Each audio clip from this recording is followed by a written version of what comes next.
Hello and welcome to the dungeon. I'm your host Rob. In today's video we're going to be taking a look at some of my favorite buff spells in the game. And I think this is probably going to be one of my D&D philosophy style videos. I've done a few of these talking about like control spells and direct damage spells and whatnot. And I think this will fit in nicely with that series. I'll do a future video about my favorite debuff spells, but I think we've got enough material here that it can be its own separate video.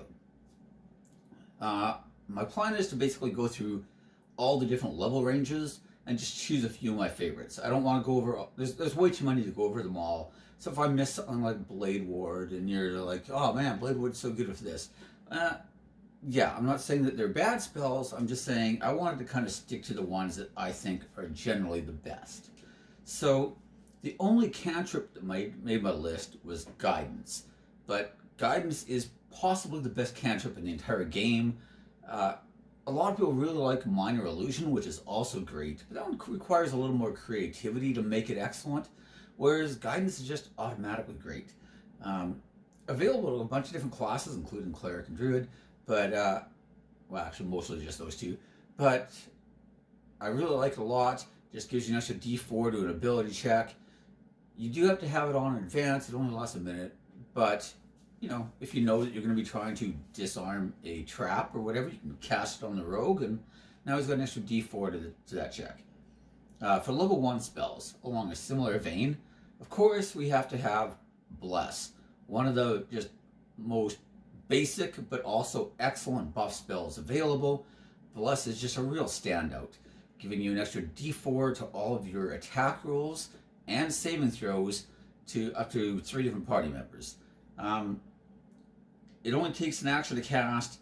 You can also upscale it to higher level to affect more additional people, which is pretty good. Lasts a minute, requires concentration, but, you know, excellent spell overall because it affects the entire party. I thought about putting resistance on the list for cantrips as well, giving you a D4 to one person's saving throw, but it's only against one particular effect. And I realized that the cantrip, but I just didn't make the list in my opinion, because Bless is only a first level spell that does the same thing but for multiple party members and adding to attack rolls, and it lasts a minute instead of just your next save. Like, it was just so much better in every way that the more I've read about resistance, I was like, I don't think this is even worth putting on the list at all. We've got a couple of really good mage ones, Mage Armor being an excellent suggestion, of course. Moves your armor class to 13. The nice thing about Mage Armor is it lasts up to 8 hours, doesn't require concentration. It's also available to sorcerers, of course, and you can pick it up for Warlock with an invocation. You can take it with other classes, of course, here and there, like you can grab it as an Eldritch Knight, for example, but I don't know why you would, because you're probably wearing heavy armor, or at least medium armor. Another really good one for Wizards, though, I think is the Shield spell. I didn't want to put in things that only like were one effect. That's why Absorb Elements isn't going to be on the list, even though it's an amazing spell. It's just a one-time thing, but Shield lasts for the entire round. So I thought it was worth mentioning. Of course, we all probably know what it does. You use a reaction, give yourself +5 armor class, it lasts until, you know, the next round. You can go through first level spell slots really fast if you're in melee a lot. So if you're like a Blade Singer and you're getting hit a lot, or if you're a, you know, a War Mage or any of those, you can start going through spell slots at a ridiculous rate. But that being said, I still think it's quite good. I like the fact that it uses your reaction. It doesn't have to be pre-cast, and that's one of the problems we find with a lot of the buffs, is that if you if you use your first action in a combat to cast the buff spells, then you're really not contributing much beyond the buff. Like, let's say that you rolled really poorly on your initiative and all your other allies go first, then none of them got the buff in the first round. You didn't get to take an action until the very end. You cast your spell, and it's not going to come into effect until the next round. Whereas yet you could get hit before some of those allies even get a chance to do anything, lose concentration if it requires it, and then, you know, you're down an action, you're down your spell slot, and people didn't even get to take advantage of it. So I like spells that do not have to require concentration. Also, it means that you can stack some of these on top of each other. So another really good one that I like is Armor of Agathys. It's not great as a first level spell slot, to be honest. You really need to upscale it. And to really take advantage of it, I find you want things that are going to be able to, help you to really maximize its use. If you have, things like people have made Barbarian Warlock multi-classes because Armor of Agathis lasts an hour, doesn't require concentration, so they can cast it before the combat, then they rage, and now the spell lasts twice as long and does twice as much damage. Pretty effective. Some of the Warlocks can kind of take advantage of the same thing. For example, the Fiend Pact Warlock at level 10, you get to choose a resistance type, and you are resistant to damage of that type for, until you take a long or short rest, or decide to change it after that. So you could take resistance to, say, piercing attacks, and then you have Armor of Agathis on you, and now if you're taking piercing damage, you're still reflecting the full damage, but you're only taking half, so that, again, it's going to last twice as long. It is one that, like I said, really benefits from scaling upwards. If you have, let's say, a 5th level spell slot, then that's 25 damage every time somebody hits you. So if you get hit for, let's say, 20 and 20, just nice easy math, then it's going to absorb 25 of that damage. So you only actually took 15 damage, but you reflected back 50 cold damage. And it didn't require you to attack them at all either, right? You can still make your attacks in your round. So I think it's really excellent as far as that goes. Again, no concentration, and the fact that it lasts an hour would really make the spell good. That's basically for level 1. Level 2, I have a large reduce. Reduce is just kind of funny. In general, you can use it to like shrink doors and stuff. I've seen people come up with some really creative ways to do it. They can't open the door, so they shrink the door, and now it's not a problem.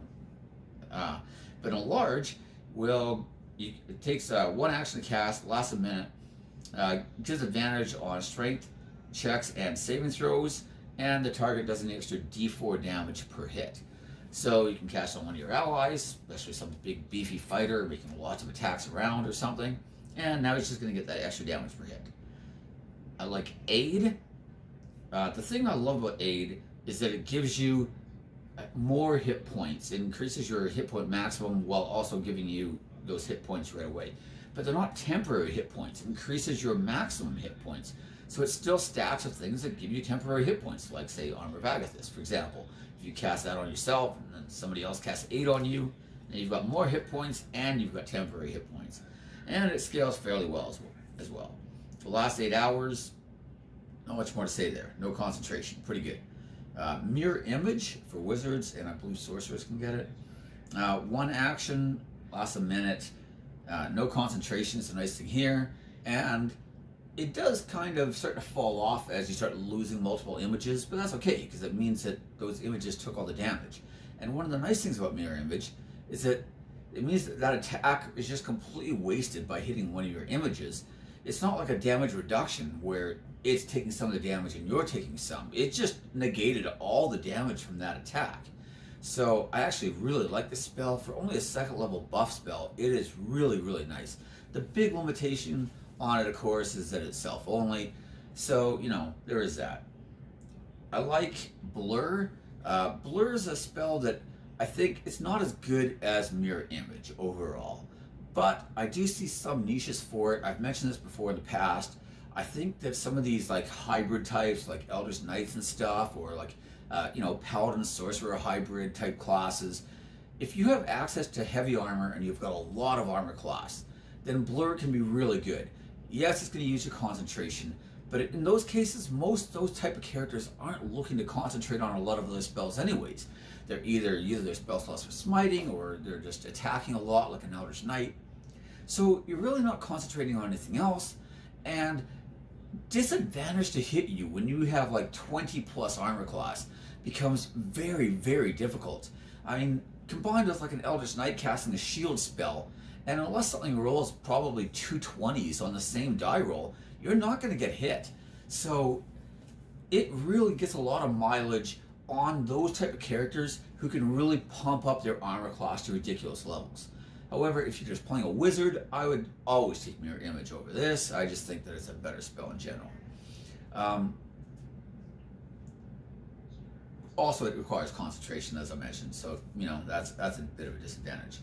I like Enhanceability, and Enhanceability, the description actually is so long, I'm just going to kind of go over it from the book and just sort of like briefly try to surmise it.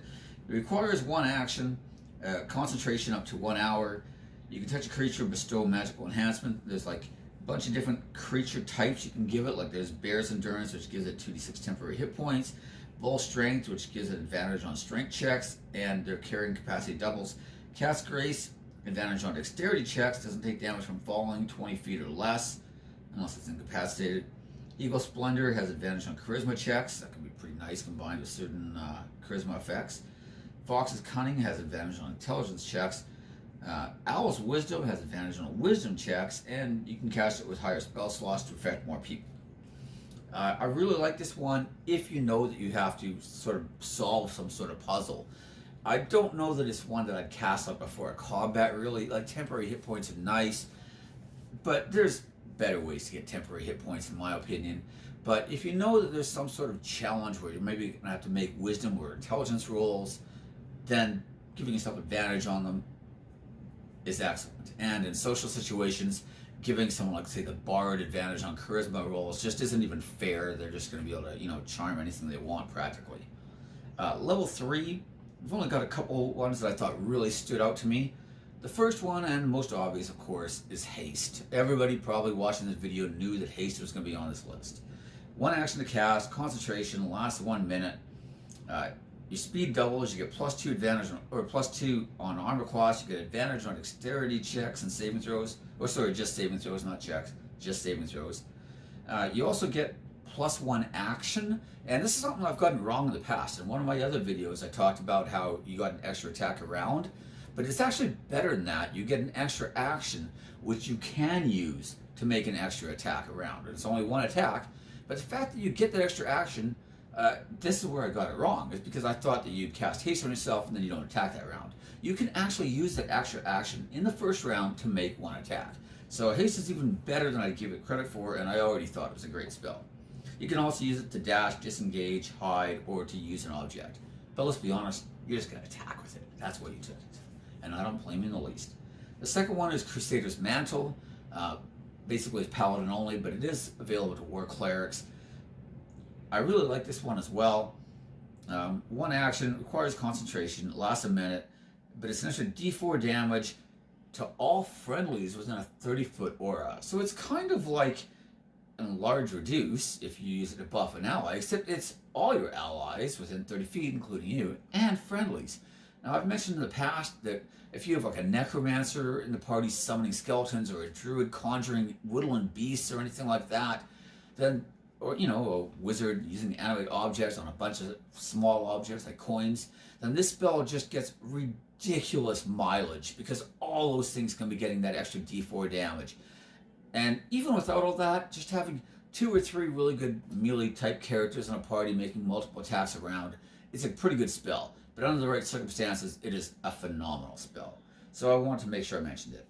Level 4, again, we only have 2. First one is Greater Invisibility, 1 action, concentration, 1 minute, invisibility. You can, it's amazing. I don't think we need to talk about it much more. Death Ward is the other one. The thing I like about Death Ward is that it lasts 8 hours, and it does not require concentration, just like most of these multi-hour type spells. If you would take lethal damage, instead you reduce to 1 hit point instead, or if you would have been reduced below 0, then you just go to 1. Basically, it's like the half-orc ratio. But the thing I like about this is that sometimes players engage in some pretty risky activities. And I mentioned this on a couple of my other videos, but you have, like, say, a paladin who takes Find Greater Steed, and now you're flying around on your flying mount. And you think that's great, and so you go to engage the dragon in air-to-air combat, and the dragon breathes fire on you. You live, your mount dies, you now take a ridiculous amount of falling damage, and die too. Or maybe you both die. Either way, having something like this on yourself could be the difference between life and death, because the dragon breath weapon combined with all the falling damage is probably going to kill you. But this spell will make sure that you do not die, and you'll have 1 hit point left so you can lay hands yourself. Or, alternatively, smite something with your action instead, because even at 1 hit point left, we know that's what you really want to do on your paladin. So, embrace it. Just go with it. Level 5 spells. Again, we have one from the Paladin and one from the Ranger. Those were the only two I thought really stood out to me. The first is the Paladin one, Circle of Power. One action, concentration, lasts 10 minutes, 30-foot aura, gives all friendlies advantage on its saving throws versus spells and other magical effects. It includes spell-like abilities, not just spells. And not only do you have advantage on the saving throws, but if the thing would do damage, then anybody making the saving throw takes no damage, and anybody failing it takes half damage. So pretty awesome, especially combined with Paladin auras, giving your allies the charisma bonus from your aura protection, and now they're going to have advantage on top of that. It basically just shuts down this kind of attack entirely. The other one for the Ranger is Swift Quiver, and it requires a bonus action to cast. Concentration lasts 1 minute, but you can use your bonus action to make 2 additional range attacks, and your quiver just keeps filling up with whatever you're using. So it's pretty handy and can be a really, really big damage boost. It's so good that people have made Valar Bard builds just so they can take this spell and use it on their Valar Bard. That's how good this spell is. Level 6, Wind Walk. This is one I really like as well. It does require some preparation. Wind Walk takes a full minute to cast. Let me see if I can find the spell here, because it's pretty long, the description. So it takes a minute to cast, range 30 feet, lasts 8 hours though, which is nice. No concentration. You and up to 10 willing creatures, so 11 of you total, all become gaseous, and you get gaseous form for the duration. You can fly up to 300 feet per round. You have a resistance to damage from non-magical weapons. The only actions that you can take in this form are the dash or to revert to your normal form. Reverting takes a minute though, so don't be doing this in combat. But, you have a nice way of getting around. And the reason I like it is because it affects so many people. And Fly is a really great spell for 3rd level. In fact, if it wasn't for this spell, Fly probably would have made the list. Also, 3rd level had some stiff competition, I think, with Haste and Crusader's Mantle. I'm not saying Fly's not great. It is amazing. I'm just saying that there's lots of ways to get flying, but there's very few ways to just get gaseous form for your entire party and fly about at rather ridiculous rates. So I like Wind Walk. It's pretty good. The next one I really like is Hero's Feast. This is another one. It's a pretty long description, so bear with me while I find it. Here we go. Hero's Feast.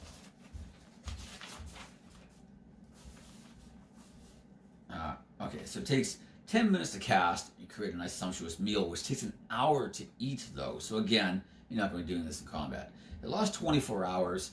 It has a 1,000 gold piece component, which is a bit of a downside. You need a gem encrusted bowl. And the spell consumes it too when it casts. So you're not going to be able to reuse this bowl over and over and over again. But if you partake in the feast, you get several advantages. Creatures are cured of all disease and poison and become immune to poison and being frightened, and they make all wisdom saving throws with advantage. Hit point maximum is also increased by 2d10. Again, note it's not temporary hit points. Your hit point maximum increases by 2d10, and it gains the same number of hit points, and these benefits last 24 hours. I really like using this the night before, when we're getting ready to camp for the night. We have our Hero's Feast, maybe in Mordenkainen's Magnificent Mansion, if we're thinking about it. I also really like using this as a use of a wish spell. If I didn't use wish during the day for anything important, and we're just going to camp and rest anyways, I'm going to get the spell slot back. This is a pretty good thing to use the spell slot on, honestly. Nice buff for the entire party. It's going to last 24 hours. Can't go wrong with it. And you can do it again the next day if you really feel like it. I also really liked Globe of Invulnerability. 1 action to cast, concentration, lasts a minute. 10-foot aura around you. It's not a very big aura, 10 feet, but whatever. But it automatically blocks all spells of 5th or lower level, and you can upcast it to block higher level spells per additional spell slot. Excellent way of shutting down enemy casters and just protecting your party or other key party members from these type of effects. It's just a great spell. Level 7, there really weren't a lot of good candidates, so I went with Etherealness just so I could have a spell at this level. I don't know that it really qualifies as being one of the best buff spells in the game, especially given the level. I mean, you could be casting Force Cage with a spell level, you know? But whatever. It's one action to cast, lasts 8 hours. Obviously doesn't require concentration. You become ethereal. You can take up to 3 additional targets with you with an 8th level spell slot, or 3 more with a 9th. And I think that's one of the other problems I have with this spell, is that if your party's 4 members, you don't really need it as a 7th level spell slot. You need it as an 8th level. And if you have more, then you need it as a 9th level. And, I mean, that's a pretty hefty cost. However, the spell does have a lot of nice effects that you can use it with. You can't get through a door? Turn party ethereal and go through there. In fact, just go through the entire dungeon that way. Scout it out room by room. Now, granted, you can only see up to like 60 feet because you're partially in the ethereal plane. But, you know, you can scout the entire dungeon, skip most of the trash, get right to the boss, and then kill him. You know, why not? You're high level by this point. You should be doing creative things with your awesome godlike powers. Level 8, there's only one, and that was Mind Blank. But unlike Etherealness, I feel like Mind Blank at least deserves to be on the list.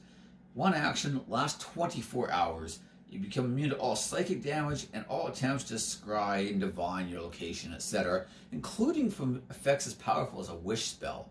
And that's really what kind of makes this spell pretty good in my opinion. Also, it's not 9th level, which means that it won't interfere with casting Wish. So that's an important consideration. I mean, sure, if competing with things like Maze, which is also an excellent spell, but if you want that defensive spell, I think that this one at least can hold a spot on your spell slot, or if nothing else, you could use a Wish to cast Mind Blank on yourself, which is perfectly fine. 9th level, there's quite a few, as you would hope. And by now, there should be some pretty powerful buffs because you're casting the most powerful spells in the game. The downside to all these spells is they're all competing with Wish. However, I'll start with Foresight. Foresight is one that appears on several spell lists, but one of them is the Warlock spell list, where Wish is not on the list. And I actually think this is an amazing choice for Warlocks. If you're a Blade Lock, then giving yourself advantage in all your melee attacks and disadvantage to get hit for 8 hours at a time, no concentration, is simply a phenomenal ability. But even as a blaster caster, using Eldritch Blast, firing off 4 blasts around, all with advantage, disadvantage to get hit, it's insane. And if you decided to take, say, I don't know, maybe 18 levels of Sorcerer and only 2 levels of Warlock, then you could be quicken casting and casting 8 Eldritch Blasts around, all with advantage to hit. Think on that for a moment. So I think it's just an excellent spell. It can be really nice too in combination with certain other classes. Like if you have, say, like a champion fighter in your party, and by now you're all level 20, he's making 4 attacks around, giving him advantage to hit and disadvantage to be hit for 8 hours at a time, he's just going to be critting like crazy. It's an excellent spell for those kinds of things. Shape Change, 1 action, concentration, 1 hour. It's self only, which is the real downside here, but you can turn into a creature with a challenge rating of your level or less. And, you know, even at level 17, that gives you some decent options. There's like some dragons in there and whatnot. And by 20, you've got a lot of really good options. You just become that creature, and it's pretty excellent, to be honest.